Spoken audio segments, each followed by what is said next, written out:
दोस्तों, आज की कहानी है पति देव खबरदार, जो मेरे मायके वालों का नाम लिया तुमने, वरना इसी बेलन से तुम्हारा सिर फोड़ दूंगी। दोस्तों, कहानी शुरू करने से पहले अगर हमारे चैनल को सब्सक्राइब नहीं किया हो तो कर लीजिए, ताकि आपके पास पहुंचे हर रोज नया वीडियो। मयंक पिछले 5 दिनों से नोटिस कर रहा था कि जब से सुनीता अपने मायके से आई है तब से कुछ सूखड़ी हुई सी नजर आती है। 2-3 बार पूछा भी, पर उसने हर बात डाल दी। मयंक को समझ नहीं आ रहा था कि सुनीता जब मायके गई थी तब तो बेहद खुश थी, फिर ऐसा क्या हुआ वहां की सुनीता का मूड पूरी तरह से बदल गया। सुनीता के भाई की 3 महीने पहले ही शादी हुई थी, लेकिन मम्मी जी की तबीयत अचानक खराब होने के कारण शादी होती दूसरे दिन उन लोगों को वहां से रवाना होना पड़ा था। पर अब जब दोबारा मायके जाने का प्रोग्राम बना तो पूरे 20 दिन सुनीता वहां रह कर आई। कितनी खुश थी वह कि भाभी के साथ रहेगी, उन्हें काफी कुछ सिखाएगी और साथ ही साथ उनसे काफी कुछ सीखेगी भी। आखिर सुनीता की शादी को भी कोई ज्यादा वक्त नहीं हुआ, सिर्फ 1 साल ही तो हुआ है। अभी भी बहुत कुछ है सीखने सिखाने के लिए। पर फिर ऐसा क्या हो गया जो सुनीता यूं परेशान सी रहती? मयंक अपनी दिमाग के घोड़े दौड़ाए जा रहा था, कुछ समझ नहीं आ रहा था। उसने सुनीता के भाई पवन को फोन लगाकर पूछा, अरे साले साहब, एक बात पूछनी थी, घर पर सब ठीक तो है ना? हाँ जी, यहाँ तो सब ठीक है।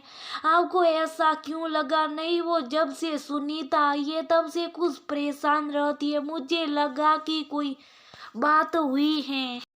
नहीं नहीं, ऐसा तो कुछ नहीं हुआ, वह तो यहाँ बहुत खुश थी और यहाँ से बड़ी खुशी खुशी आपके पास गई थी, तो यहाँ उखड़ी उखड़ी क्यों रहती है? अब आपकी बीवी है, आप पूछो, आपको तो बताए तब हमें बताएगा, हम पूछ लेंगे। ठीक है, ज्यादा भाव मत खाओ, मैं ही पूछ लूंगा। हाँ हाँ बिल्कुल पूछिए, हमने कब मना किया? अच्छा ठीक है, घर पर मम्मी पापा को मत बोलना, नहीं तो वे बेवजह परेशान होंगे।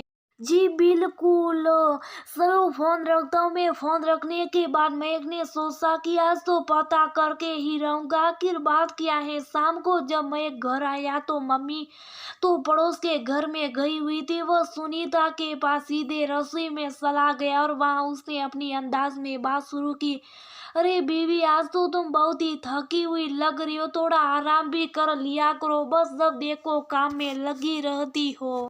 मयंक सुनीता को प्यार से बीवी कहकर ही बुलाता था। उसकी बात सुनकर सुनीता ने कुछ नहीं कहा, बस अपने काम में लगी रही। मयंक ने फिर कहा, मुझे ऐसा क्यों लग रहा है कि इस बार मेरी बीवी को मायके वालों ने पढ़ाकर भेजा है कि किस तरह अपने पति को परेशान किया जाए। बात मायके वालों की आई है तो कौन बेटी चुप रहेगी?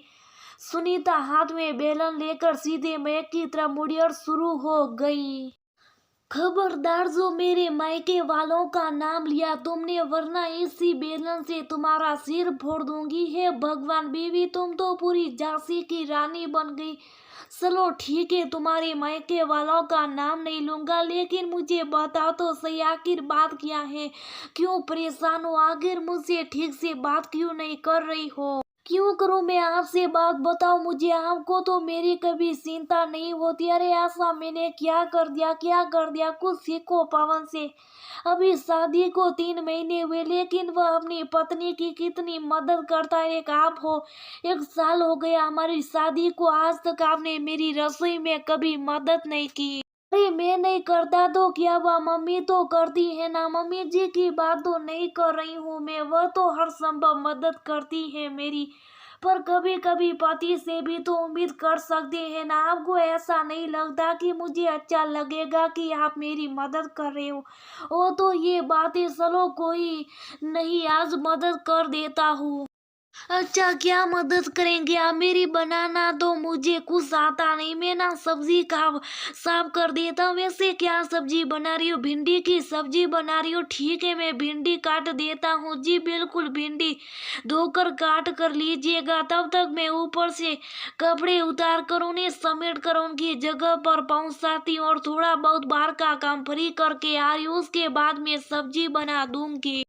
ठीक है, तुम जाओ, तब तक मैं काम तैयार रखता हूँ। मैया की बात सुनकर सुनीता मुस्कुराती हुई सबकी ओर बढ़ गई। आधे घंटे बाद जब वह सारा काम फ्री करके रसोई में आई तो आती भिंडी पर उनकी नजर पड़ी। जीते देखती उसका दिमाग खराब हो गया। हे भगवान, ये क्या किया बीवी? ये भिंडी थोड़ी अजीब सी नहीं है? तुम लोग भी सब्जी लेते हो तो कम से कम देखकर भी तो लिया करो। कैसी भिंडी लिए? ये देखो, सिर्फ सीपीसी, इसमें तो लार जैसा भी कुछ निकल रहा है। मैं अपनी राग में बोले जा रहा था और सुनीता दोनों हाथों को मुंह पर रखे हुए उसे समझ ही नहीं आ रहा था कि बोले तो बोले क्या। बोए भी, तुम कुछ बोलती क्यों नहीं? पति ने भिंडी काटने के बाद धोई थी। हाँ, सब्जियों को काट कर धोकर ही खाना चाहिए, नहीं तो इनमें कीटाणु रह जाते हैं जो हमारे लिए हानिकारक होते हैं। बचपन से पढ़ती आ रही, इतना भी नहीं पता है, पर आज एक चीज और पता चली। वो क्या? यह कि कभी दूसरों को देखकर ये मत सोचो कि तुम्हारे पास क्या कमी है, जो उसी में खुश रहो।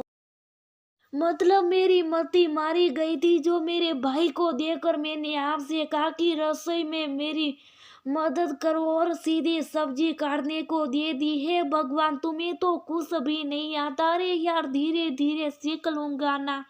अरे सब सीखोगे तब सकोगे, पर अब क्या बनाओ? ये काम करो, दाल ही बना लो। चलो मैं मदद कर देता हूँ। बिल्कुल नहीं, मुझे आपकी कोई मदद नहीं चाहिए। शुभ साफ रसोई से बाहर निकल जाओ। जब धीरे धीरे सीखोगे ना, उसके बाद ही रसोई में कदम रखना। ठीक है, नाराज क्यों हो रही हो? मयंक चुपचाप रसोई से निकल गया। रात को खाना खाते समय सुनीता ने मम्मी जी को दाल परोसी तो मम्मी जी ने कहा, बेटा आज तो भिंडी बनाने वाली थी ना, दाल क्यों बना ली? मम्मी जी, भिंडी खराब निकली इसलिए आज दाल बना ली।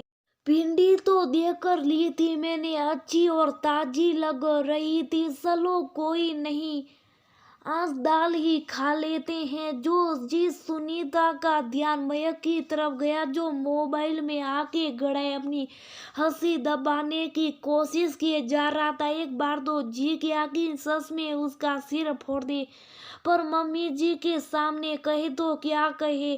तो दोस्तों, ये थी मयंक की पहली रसोई जो बीवी को भारी पड़ी, लेकिन उसके बाद मयंक में धीरे धीरे काफी काम सीख लिया और अब वह कई कामों में सुनीता की मदद कर देता है।